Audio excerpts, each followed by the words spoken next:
When it comes to negativity, don't absorb it. Don't carry it. Don't transfer it. Don't let it affect you. When it comes to negative people, don't find yourself in their company. But if you do, allow them to be your teachers. Because if they're affecting you in some way emotionally or upsetting you, if they're getting under your skin, pressing your buttons, activating your emotional triggers, then they are your teachers in allowing you to understand that you're carrying elements inside you that you've probably internalized, suppressed, or repressed from your past that you refuse to address, you refuse to face, you refuse to release, and you refuse to heal.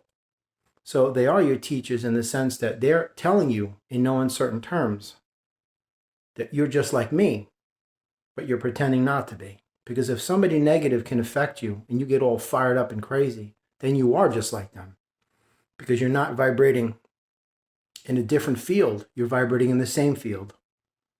You're vibrational equivalent to their energy, whether you want to accept that or not, whether you want to believe it or not. You know, like I say in many of my videos, if the truth hurts, you're living a lie. A lot of people like to formulate this delusional fantasy world like a meditative Buddha bubble, where they are incapable of being negative. And they meditate and Om and all that stuff, and they feel that that will somehow exonerate them from the human condition, like they're not involved with it. They're looking outside. But what you have to do is, instead of becoming a willing participant or an active contributor to the negativity, become a conscientious observer by assessing these energies, not assimilating them, not absorbing them. Just look at these people and say to yourself, what is the universe attempting to teach me through the energies of these experiences? What the universe is teaching you?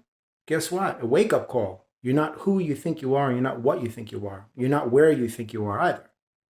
Because if these people can affect you in any way, shape, or form, guess what, my friend? You've been lying to yourself. Or you're not where you believe yourself to be on that evolutionary timeline, that developmental timeline. But you're getting there, though. Practice breeds proficiency. Perfection does not exist. It doesn't matter how you try to absolve yourself from these things or delude yourself or convince yourself that's not me. That doesn't have anything to do with me. I'm not negative. I'm not a bad person. You know, I'm not transmitting these types of energies. And you can literally convince yourself of this, but you're living a lie. You exist in a vacuum of lies. That's all they've been feeding you your whole life. So when the actual truth comes along, it's unrecognizable. When somebody tells you with an objective point of view, because all you have is a subjective point of view, that, yo, man, you're not the person you think you are. Try it on our end, on the receiving end of what you've been doing. A lot of people have selective memory. I've already said a video about this. They only cherry pick the stuff that's beneficial for them, and they consciously remove the stuff that doesn't benefit them in a conversation or, heaven forbid, an argument. But when somebody calls you on your stuff and you can't wiggle your way out of it, that's got to wake you up. That's got to seriously be a wake-up call. Because you've assimilated this energy for so long, you become it. And then it becomes normal and familiarized and patternized. It becomes a pattern, a habitual, obsessive-compulsive behavior that is intrinsic. You don't even think about it. It just becomes an integral part of your character, unconsciously. And that is tragic. So if a negative person, no matter who it is, could be somebody tailgating you on the parkway, a stranger in a grocery store, doesn't matter. This is all ego-based, by the way. If any one of these people affects you emotionally, of a detrimental nature, adversely, this is the universe telling you you are carrying around the unnecessary negativity of the vibrational equivalent elements that resonate with these people. That is what allows them to affect you. That is their way in.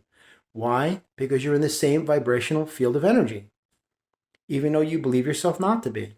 All of these alleged spiritual gurus out there and these motivational speakers and all these people, they pontificate all of this garbage that they don't practice what they preach.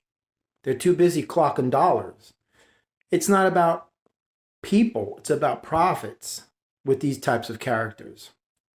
They sold their soul a long time ago, man. If you knew who or what they really were, your head would spin and you'd throw up, trust me. Especially the more well-known they are. The dirtier the deeds they had to do to get that fame, trust me, but I ain't going into it. I'm just saying, practice what you preach. Live the words you tell others. You don't have a right to be doling out advice unless you're living your words. Action is truth. Words are meaningless unless those words are backed up by action. That's just an unavoidable truth.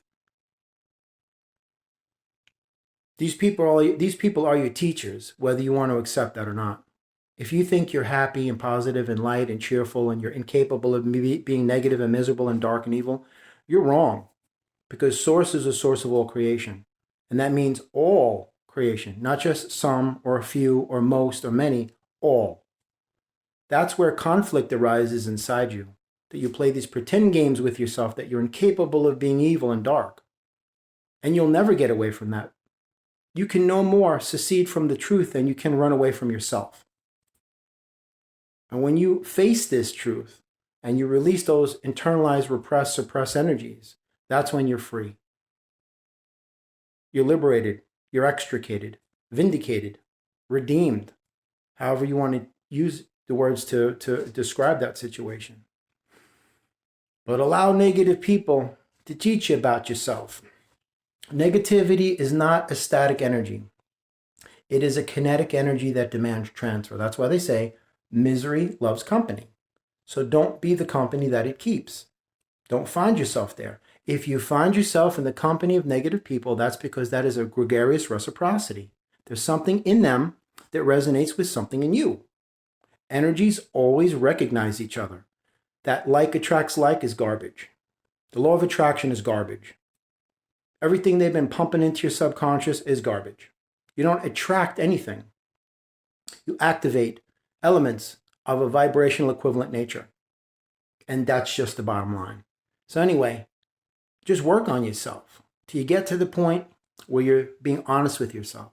You're not lying to yourself anymore. So when somebody comes along and insults you or tries to embarrass you, belittles you, degrade you, humiliate you, berate you, denigrate you, whatever the case may be, you're not lying to yourself when you know inside yourself that this isn't affecting me anymore. The only way that somebody can hurt you is if you give them the power to do so. When you surrender your energy, you surrender the embodiment of yourself to somebody else. And you go, please don't hurt me. Please heal me. And you think they will with that power that you've just given them? Absolutely not. Absolutely not.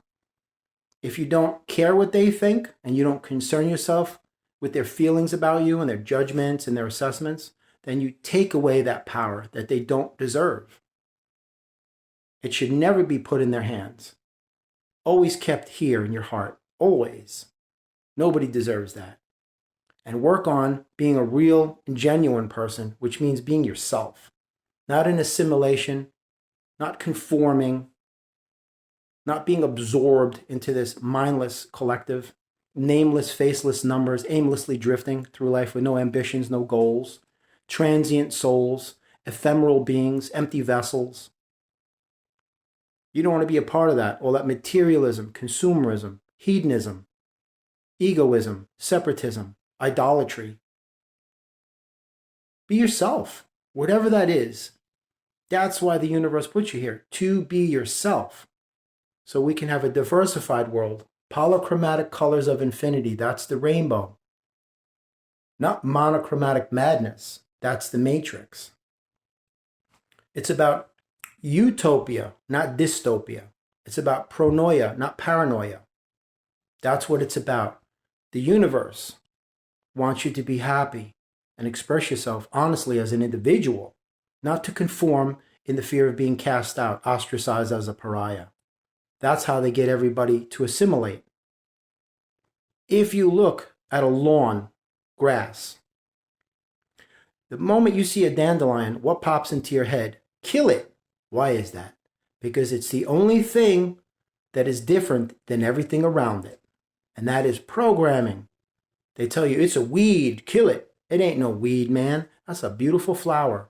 Go close up to a dandelion and take a picture of it and tell me that it's a deadly weed and it's ugly. It's a gorgeous flower created by God. They've convinced you that it must be destroyed. There's an old Japanese proverb that says, the highest nail must be pounded down. Are you catching on? I hope so. Have a blessed day.